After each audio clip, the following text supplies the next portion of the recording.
Suddenly, a man darted out from the bushes. "Who's that? Stop right there!"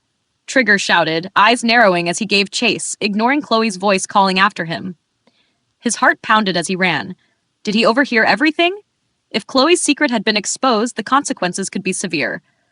He lunged forward, barely missing the man's shirt before the figure vanished into the forest. "Damn it! I almost had him," he muttered, frustration in his voice. Turning back, he clenched his fists. "Sorry, Chloe. I lost him." But there was no reply. Trigger froze. A cold dread crept in as he turned, scanning the area. Chloe was gone. Meanwhile, deep in the forest, Chloe wandered, uncertain. "I thought he went this way." "Did I take the wrong path?" she wondered. Just then, a low growl stopped her in her tracks. A wolf stepped out from the bushes. Its eyes locked on her. Back at Duke Macawel's estate, Trigger reported to Alexandro. "I lost her in the mountains. I searched, but I couldn't find her." Alexandro's expression hardened. Without a word, he struck Trigger lightly on the head. "You fool! I'll decide your punishment once we've found her," he said before heading for the door. The Duke interjected lazily. "It's already dark. You can resume the search in the morning." But Alexandro ignored him. Turning to his knights, he commanded, "Search the hills. Move quickly." "Yes, Your Excellency," the knights responded in unison. Duke Macawel looked on, confused. All this over a missing servant? "No way," he muttered to himself. "Is she the horseman the Archduke is said to favor? If he's leading the search himself, maybe those rumors were true." Back in the mountains, Chloe clung to a tree branch, her body tense and trembling. That was close. I barely escaped, she thought, remembering how she'd scrambled up the tree to avoid the wolf. "I'll just stay here and try to find my way back in the morning." A sudden voice cut through the silence. "What are you doing up there?" Chloe jumped, startled. "A ghost!" The voice replied, amused. "I should be the one asking that. You're not a ghost, right?" Chloe shook her head quickly. "No, I'm human." "Then come down," the woman below said. Seeing no other choice, Chloe cautiously climbed down. "You live here?" she asked, still wary. "This doesn't seem like a safe place." "I've lived here a long time," the woman replied calmly. Chloe hesitated, then chose to speak honestly. "I'm a maid for the head of the Imperial Knights. I got lost in the mountains. Could you help me get back to Duke Anthenor's mansion?" The woman's demeanor shifted slightly. "The Imperial Knight's head? Do you mean Duncan Graham?" Chloe blinked in surprise. She used his name directly. "Is she someone important?" "And no," Chloe clarified. "His son, Archduke Alexandro Graham." A faint smile appeared on the woman's face. "Alexandro, time passes so quickly. He just turned 25, didn't he?" Chloe nodded slowly. "Yes, that's right." The woman seemed lost in thought. "I always wanted to meet him just once." Then she asked, "Tell me, is Alexandro worthy of leading the Imperial Knights?" Caught off guard, Chloe hesitated. I'm not sure I'm the right person to judge that." The woman smiled. "It's just us here. You can be honest." Chloe took a breath, speaking from the heart. "He's an incredible leader. He unified the continent under the Imperial Knights. He comes from a powerful family, but he's not arrogant. He's kind, even to someone like me. All the knights respect him. He earned his position, not just through power, but through character." The woman nodded softly. "So that's the kind of man he became." Later that night, they arrived at a small, hidden house deep in the forest. As they approached, a young boy rushed toward them. "Grandma, there are knights searching the mountain. We need to leave." The old woman frowned slightly. "He's my servant, but to me, he's like a grandson," she said quietly to Chloe. "Are they looking for me?" Chloe asked, startled. The woman looked calm, though her eyes were serious. "Peter, don't panic." Then she turned to Chloe.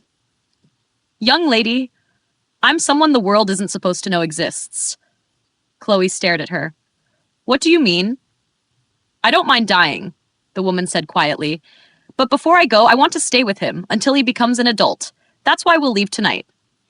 She took a small book from inside her sleeve and handed it to Chloe. "I'll take you back to the mansion tomorrow, but if something happens to me, give this to Alexandro." Chloe looked down at the book, her grip tightening. "All right," she said softly.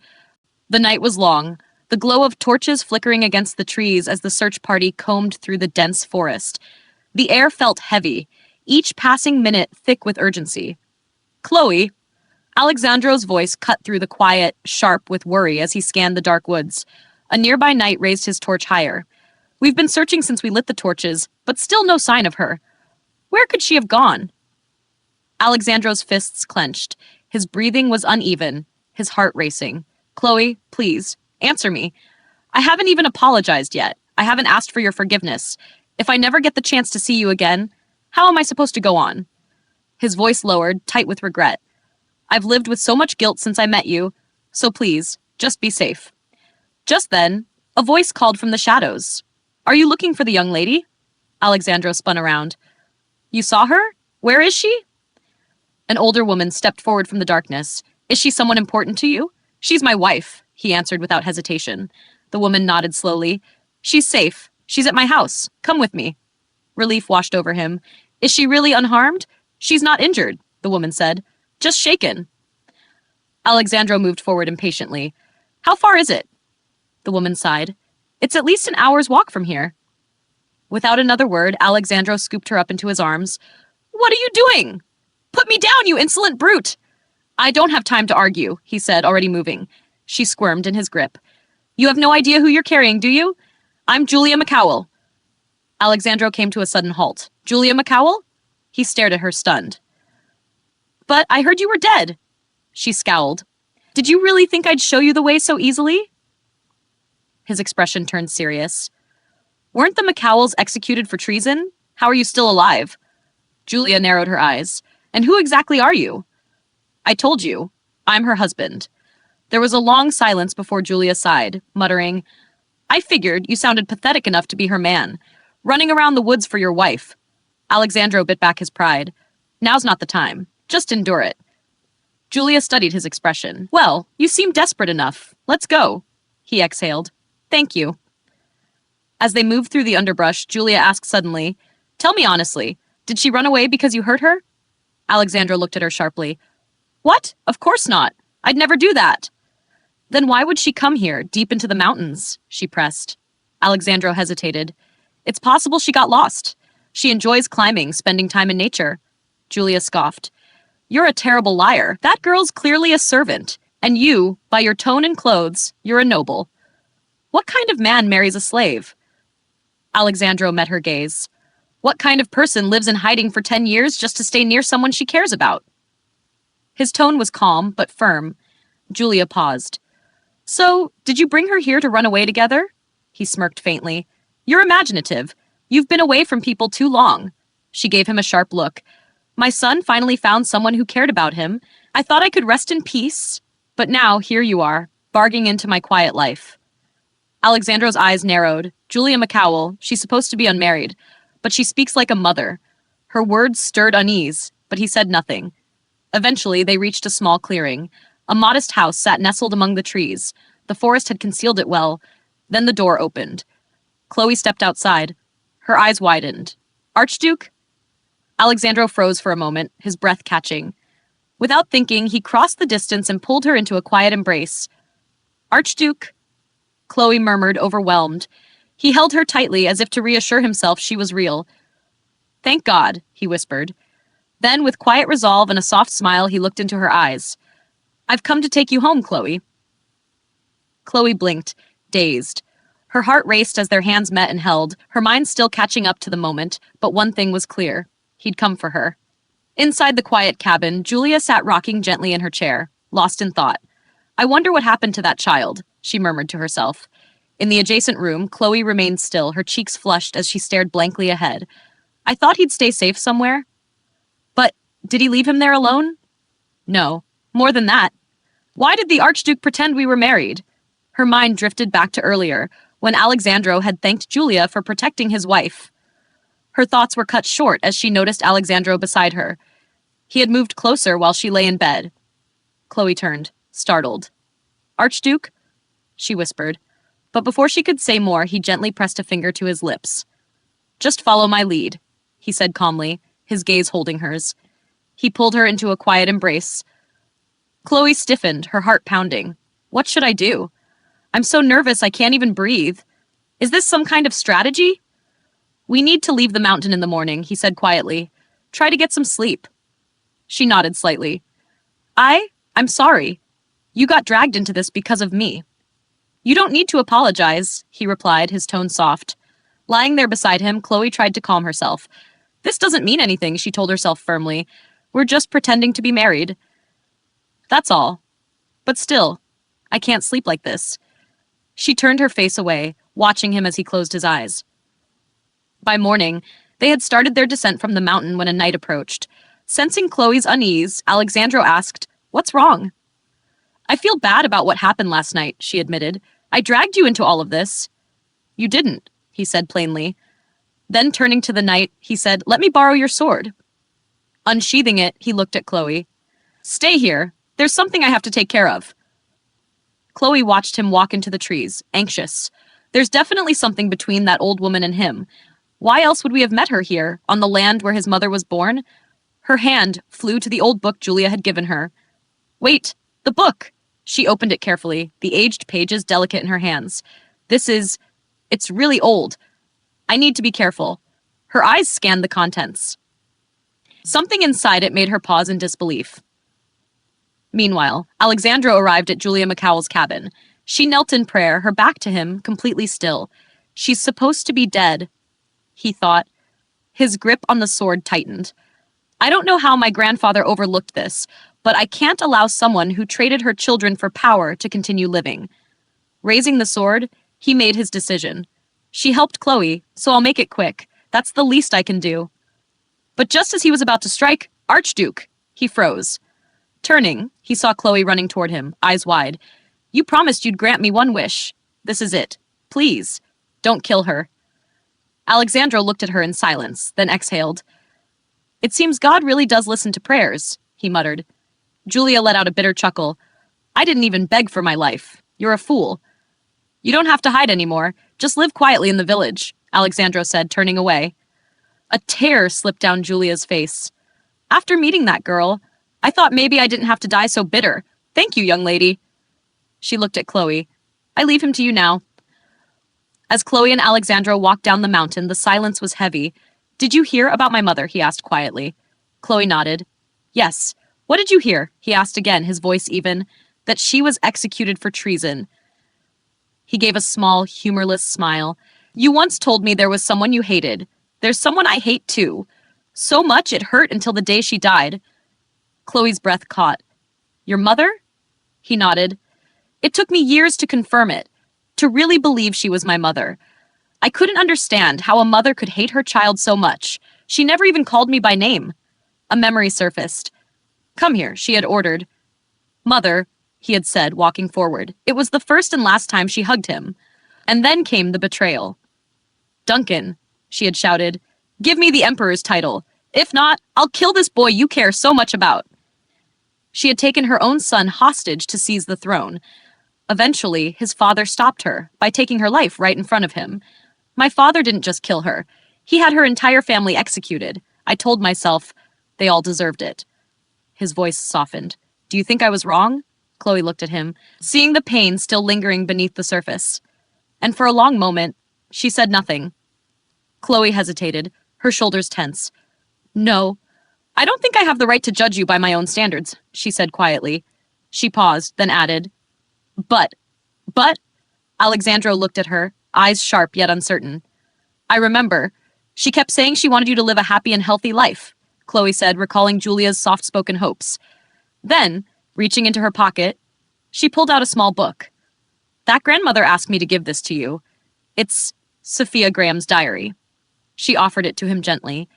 Alexandro flinched at the name, his gaze falling to the worn cover.